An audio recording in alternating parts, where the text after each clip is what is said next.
Getting a little bit of vertigo or something from this over and back on Korea. So obviously the Koreans woke up this morning and decided to express their disappointment, at which the president said, well, you know, it could all still happen. But we heard yesterday the logistics are not as easy as all of that. Well, the president now saying that June 12th summit in Singapore might be back on before he took off for Annapolis to participate in that graduation ceremony at the Naval Academy. He had this to say. Take a listen. We'll see what happens. It could even be the 12th. We're talking to them now. They very much want to do it. We'd like to do it. We're going to see what happens.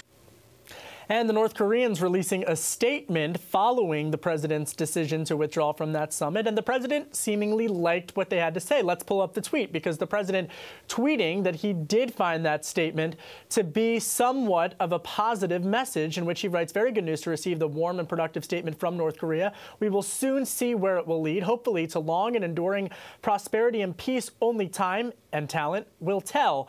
Now, the political fallout has been divisive, to say the least. Democrats saying that the president didn't have a coherent political strategy, which is why the meeting had to be rescheduled. Republicans are praising his decision and saying that he's now focused on achieving a long-term denuclearization deal as opposed to something in the short term.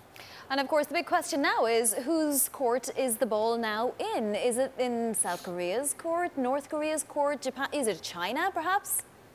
Well, I think that everyone would note that China does have such a crucial role to play here. The South Koreans were caught off guard by the president's announcement yesterday. But in terms of where this is headed, ultimately, from my sources, I can tell you that North Korea is going to have to decide whether or not they're fully able to commit to a long-term denuclearization deal. Republicans and Democrats would agree that any type of conversation with the North Koreans should be greeted with cautious optimism as these talks continue.